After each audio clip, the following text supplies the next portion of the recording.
Hello friends, welcome back.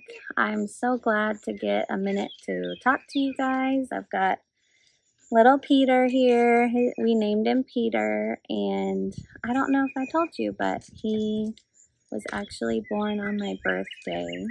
So that was super special, and he weighed 9 pounds. I wanted to tell you a little bit about what's been going on with our family. We actually moved again. We've decided to travel a little bit and just kind of see where we might like to land. So since you've seen me, we have moved again, and we also ended up getting a lot of illness in our house. And I actually lost my voice for quite a while, and so that has been a challenge with YouTube and even just trying to talk to my kids and all that. So I wanted to let you know about that we will be kind of traveling this summer, and we'd like to just see where we might want to live and then buy a house, or maybe some land and build a house. We'll just kind of see what our options are. But today I did want to tell you about Peter's birth story.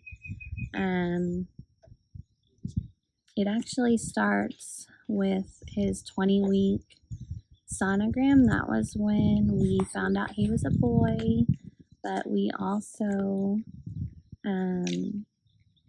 found out that I had placenta previa at that time, and that is when your placenta is close to or covering a portion of the cervix, and Peter's placenta was partially covering the cervix. The general rule for the placement of your placenta is that it be at least 2 centimeters from the cervix in order to have a natural birth, and not a C-section. So the sonographer told me that, we can check it later on because the placenta can actually move away from the cervix as your uterus is growing. And some of you already know all this, but so we kind of kept checking on it. And when I was about 37 weeks, his placenta was 1.6 centimeters away from the cervix. And so we were getting kind of nervous at that point that we would not reach the 2 centimeters. And so we scheduled a sonogram for 39 weeks.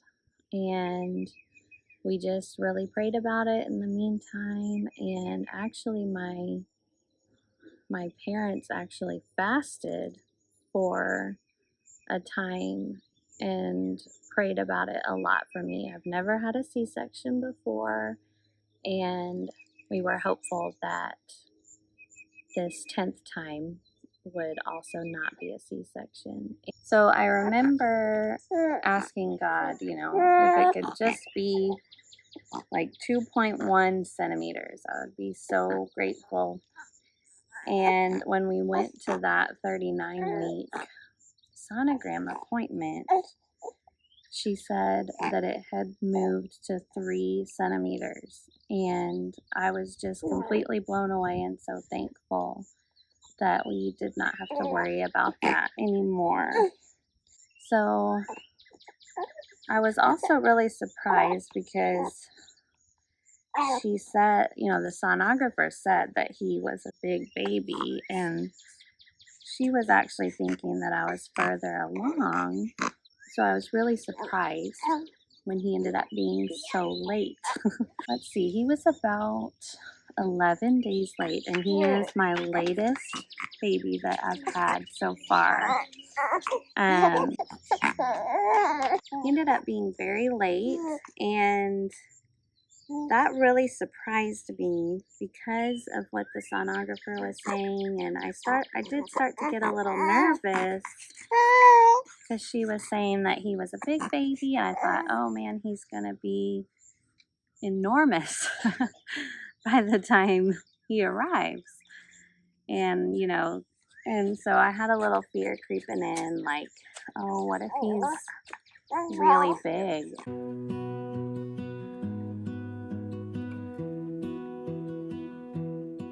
All right, so I guess we're gonna finish the talk like this.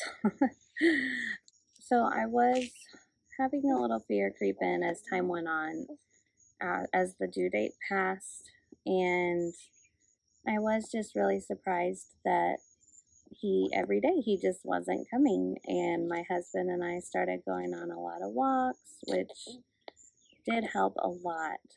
Even just kind of those walks kind of helped emotionally to just be able to talk about things. And as you know, we were really talking about a lot of life changes, just talking about where we might live next, and making plans and waiting for this baby. And the day before my birthday arrived, we had a sonogram that day just to check to see how he was doing, since he was getting later past his due date. And everything looked good with him. He looked very healthy, and the fluid level was good.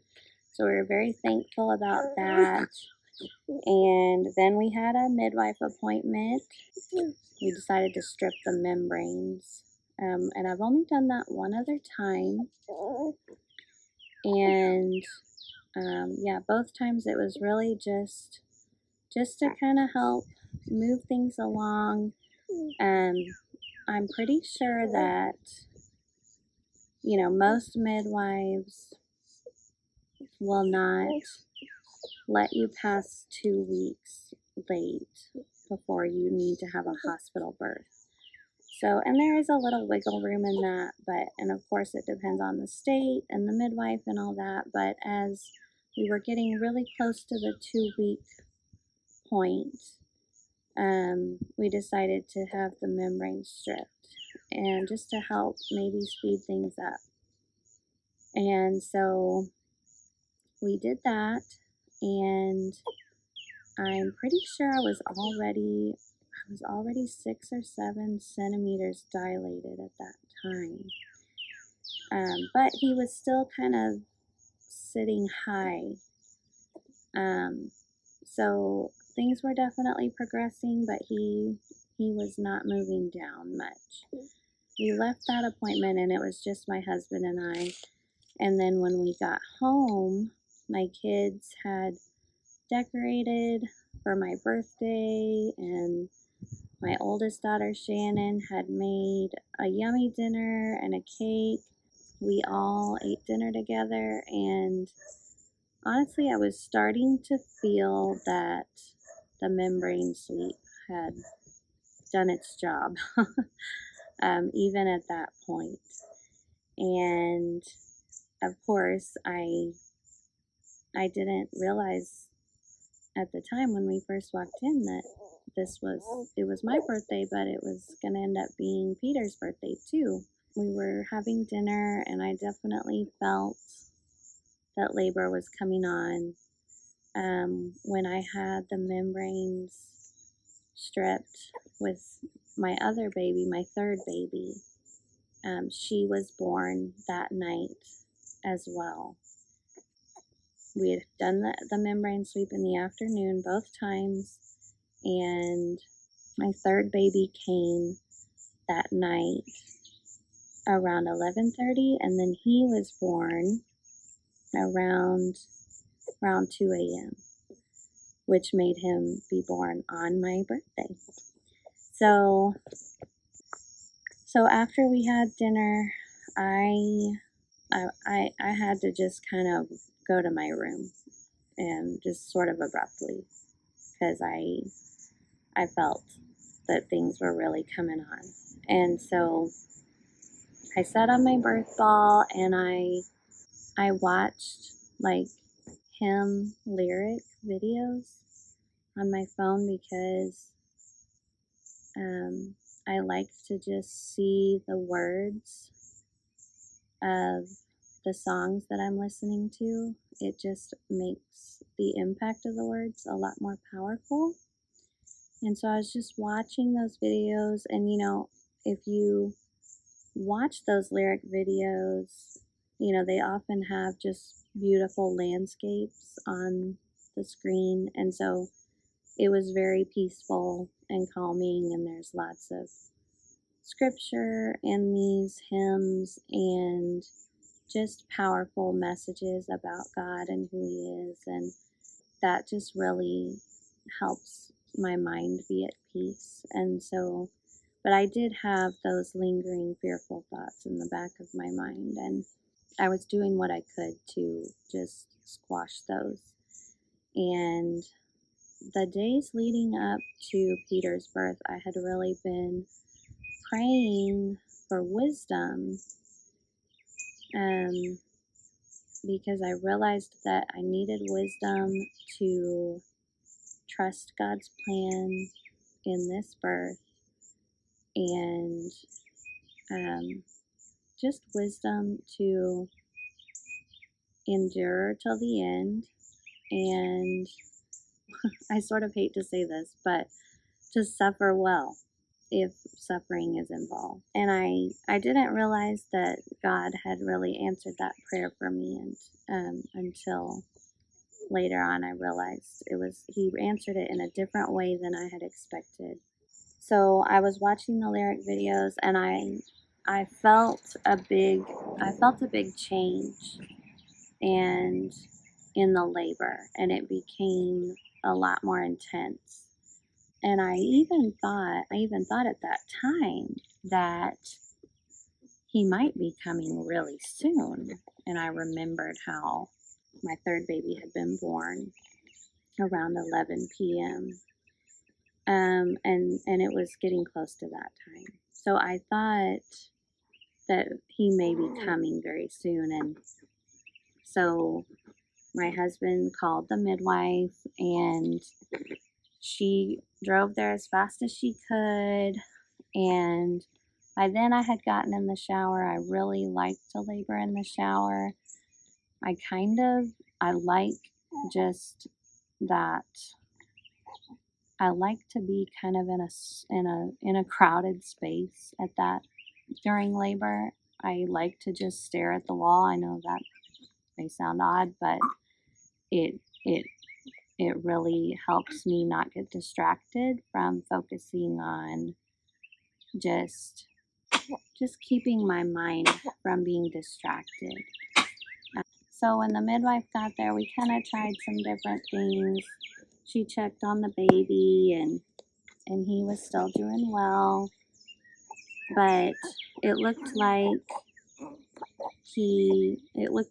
I needed some more time to labor.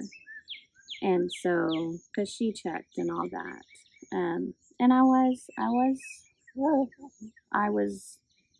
at about 8 centimeters when my midwife got there and she checked me.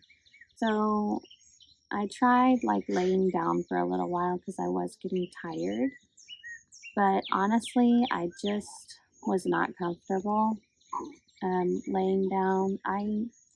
I never have labored well laying down, and maybe that's just me, but so I went back to the shower, and I just stood there, and my midwife did tell me, because I had a chair in there for when I got tired, and she did tell me, don't lean over on the chair, like don't bend over, because that could put him in a bad position.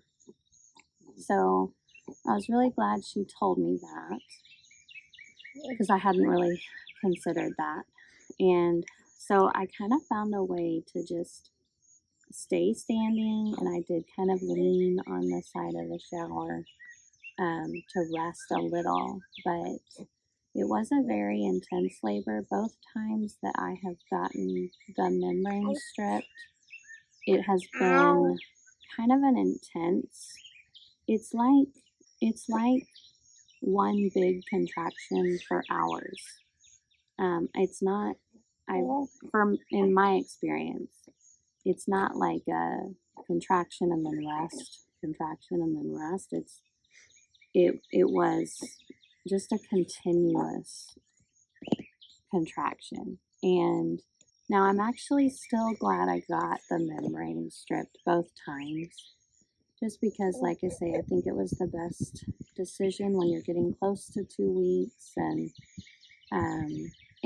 I do think that it made my labor shorter. So, there's kind of pros and cons, but I also was really struggling with the end of the pregnancy, and in the labor. I was struggling with SPD, and I just really had a lot of pain in my pelvic bones just the whole time. And so I was really struggling with that. And I remember telling my husband, he's just he just stays with me the whole time. Sometimes he'll read the Psalms, but a lot of times he is just counseling me and, helping me just kind of cope with whatever labor pains I'm feeling and helping me to endure. And he's encouraging me and just helping me understand that this is going to end well. And so, but it's kind of funny because right before he was born, I was telling my husband that I can't go on, it's not working, things are not going well, I'm probably just going to have to go to the hospital. My last 2 births were just kind of, they didn't go as well, and I think that has been kind of a problem for me mentally, that I think something's going to go wrong. And so my husband was there. He was actually the answer to my prayer for wisdom. The wisdom was given to him and not to me. I mean, perhaps God did give me some, but I think you know what I mean. Like, really, God did give me wisdom for the birth, but it was from my husband, and I sort of assumed when I was praying that I would be the one to receive the wisdom. But God brought wisdom to my birth through my husband. And so he was just really, he responded to my fear with hope and truth. So he was telling me everything is normal, everything is fine. God is going to get you through this.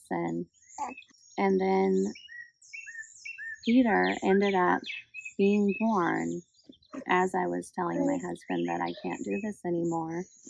And my husband did not even know that Peter was born until I announced it.